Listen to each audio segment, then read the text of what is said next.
powerful. It would have helped in the equation of success. Do you not agree, though, that there is a place, and I'm not going to argue because I know that the freedom of information and good government advocates will scream, but there is a place for closed-door caucuses where people can really put their stuff on the table and say, and horse trade, it's so ugly, the way government works, sausage making, etc. Negotiations pretty much are difficult. Right. So no matter what arena, if it's neighbor to neighbor, if it's private to private, public to the legislature, public interest to the legislature.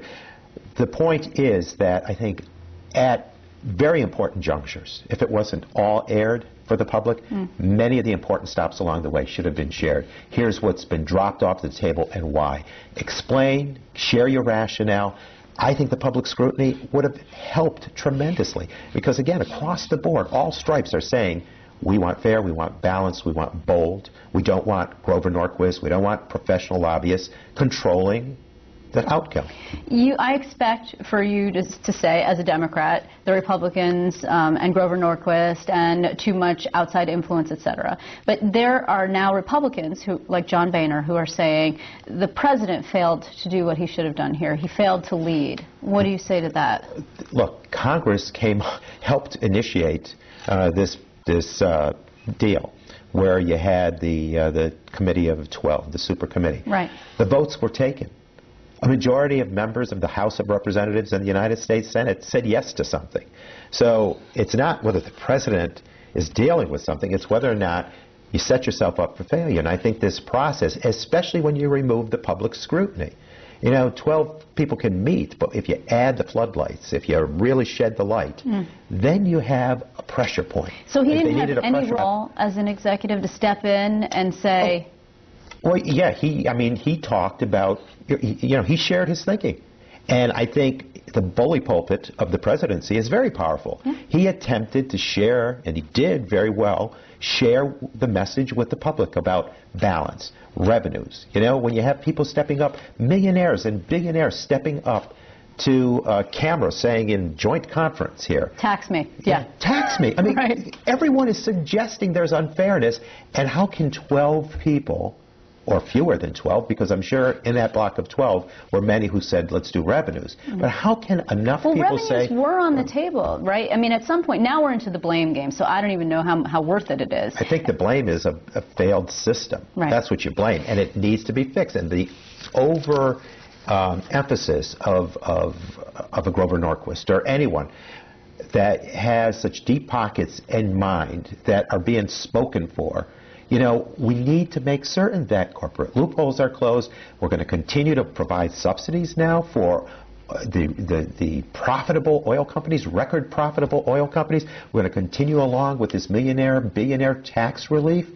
And we know it didn't work, and it got us in trouble. But with all due respect, I mean, we're also doing it here in state. I mean, this is going to end at the end of December. But at least in the federal picture, there's a fairness. You're not putting state against state based on, whether they house Wall Street or not.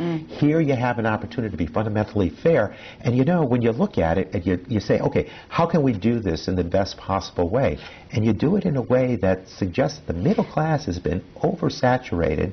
They have been paying for the cost of government, and now, not only do we not fix that, but then we take away programs that their children, their elderly, their working couples, people still want jobs. That's the big issue here. You need to invest in jobs, especially in a modern economy. So people outside the process, I just want to get your reaction to this. Mayor Bloomberg, who says he's not running for president. He's an independent. He used to be a Democrat. He used to be a Republican. Now he's nothing. He says a disaster, an embarrassment, political cowardness, failure on not your part, on Congress writ large, on the presidency. I mean, what do you make of that? Well, it means he's sharing his sentiments, at least. Clearly. And in a bold way, so perhaps, is there a candidacy there? I don't know. But, cowardice, yeah, it's cowardly to not address a situation that, I don't even know if cowardly is the right word, because a very popular thing to do, endorsed by polling measures out there, was walked away from. So it's almost like, it wouldn't take courage here. It's doing what the public wants. I also, just quickly, before, unfortunately we're almost out of time, there's a situation with this lone wolf bomber who has a tie to Schenectady. Right. And that is, of course, in your district. It's just your reaction when you heard that. Well, it's always a shock, but we've seen this over and over again. Small towns where, perhaps someone who's very angry about a situation, driven by some of the actions of terrorists, anti-terrorist thoughts, it can produce that sense in anybody, anywhere. And to the credit of the New York City Police, they were able to, get to this situation quickly and resolve that he was acting alone, which is important. And hopefully, justice will be served, and we'll move forward and address public safety and what's best for the masses. Well, I want to thank you very much, Congressman Tonko. It's always good to see you. Liz, it's always a pleasure to join you and your viewers.